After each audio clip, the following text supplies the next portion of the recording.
why is Rudy such an important movie to me? And it's in my opinion, it's literally my favorite movie. But like I said in the article, it's the quintessential underdog story. And my favorite part of the movie is this scene where Rudy is in his dorm room and he's clutching his Letterman jacket, his Notre Dame Letterman jacket, and he's crying because he's contemplating the possibility that at the end of this road of all this hard work and all these hard practices and injuries and being mocked for even trying, that there's this possibility that, man, I won't get to suit up and dress for a game. And we're not talking about playing in the game. He's just trying to get the chance to make the dress list to like show up for a game on Saturdays when they play. And the reason this movie is so important to me is, and movies like this are important to me, is the thing I think that draws us to the underdog is there's so much of the movie, and again, this scene is important. There's so much of the movie that's just disappointment and failure. Rudy is in junior college and he's applying semester after semester to get over to Notre Dame, and he gets denied over and over and over again. Rudy is working after, Rudy graduates high school. And he goes to try to go on a college visit to Notre Dame. And one of the teachers organizing the visit stops him from getting on the bus with the other students because that teacher says your grades aren't good enough, so there's no point in you even visiting the school. They won't even let him visit the school right after high school. And it's this part that I relate to so much. And like I talked about at the time when that movie came out, and I think this is a big reason it spoke to me. It was October 1993 when the movie debuted in theaters. And I don't think I actually got to watch it maybe till like a few months, 6 months or a year after that. And so we talking about by the time I had watched the movie, I had already spent about 2 years working out on my own trying to lose weight. Remember, I start working on weight loss December 25th, 1992. That Christmas, I got a weight set. My mom bought me a weight set for Christmas, and I began working out on my own trying to lose weight.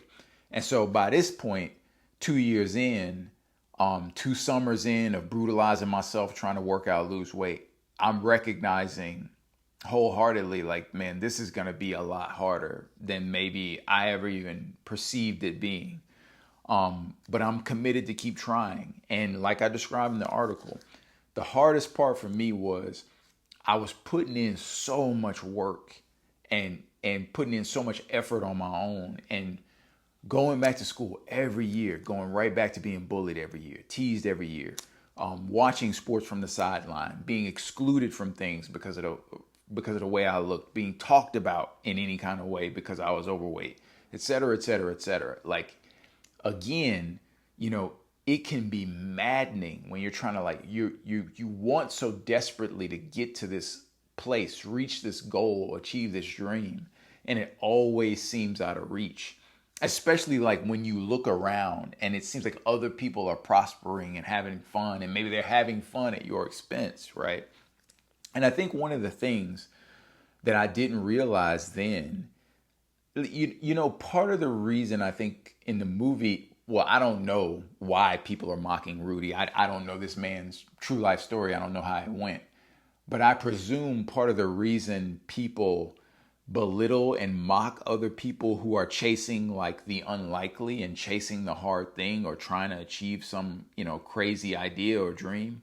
I think part of the reason people mock those people is because they don't have the courage to try themselves. And when I look back, even on my experience, it was even happening as, a kid in school. When I would try out for sports, I remember one day I was trying out for I think I read about this in my book, but I was trying out for the baseball team the first time, and I had bought my own bat. I had bought my own batting gloves. I bought my own equipment.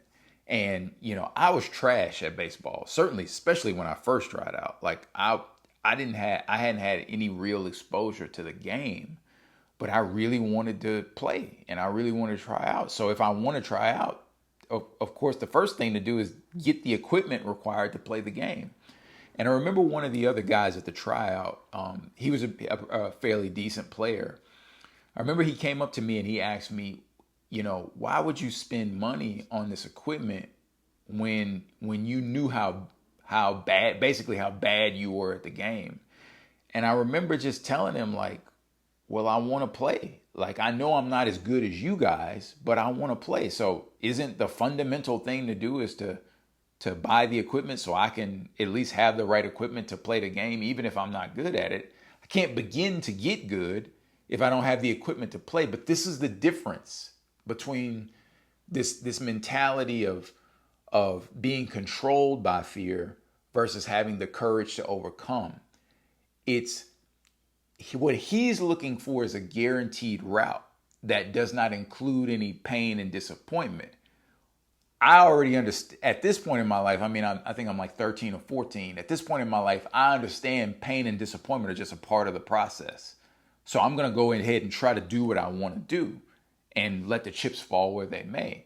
And yeah, of course it sucks. Like, I think I did end up making the baseball team, but that's only because they didn't have that many people. We had a small school. They didn't have that many people try out. So it didn't, I guess it didn't hurt the coaches to have me be on the team. But if we like had like a tight number of roster places, I would have been the first cut to get cut from the team.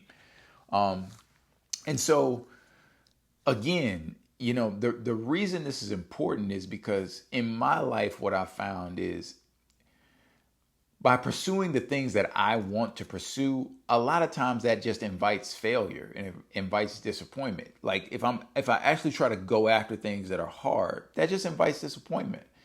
And the reason movies like Rudy are important to me is because like most of the film is him having to pick up his broken heart and put the pieces back together, stand back up on his feet and go try again after trying a million times and failing a million times. And I just think that like we I don't know what it is, man, but we live like everybody wants to be comfortable and nobody wants to feel that sting. But the thing is like you want but then you end up being uncomfortable because you're always looking for comfort.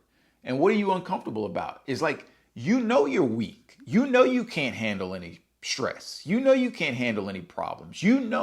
If something devastating, some traumatic experience happened to you tomorrow, that you would be crushed because you're always avoiding hard things. You're always looking for the guaranteed success. You never try anything where you might fall flat on your face. You never endure anything that makes you uncomfortable. And when you avoid hard things all the time, you don't build up any emotional and mental armor.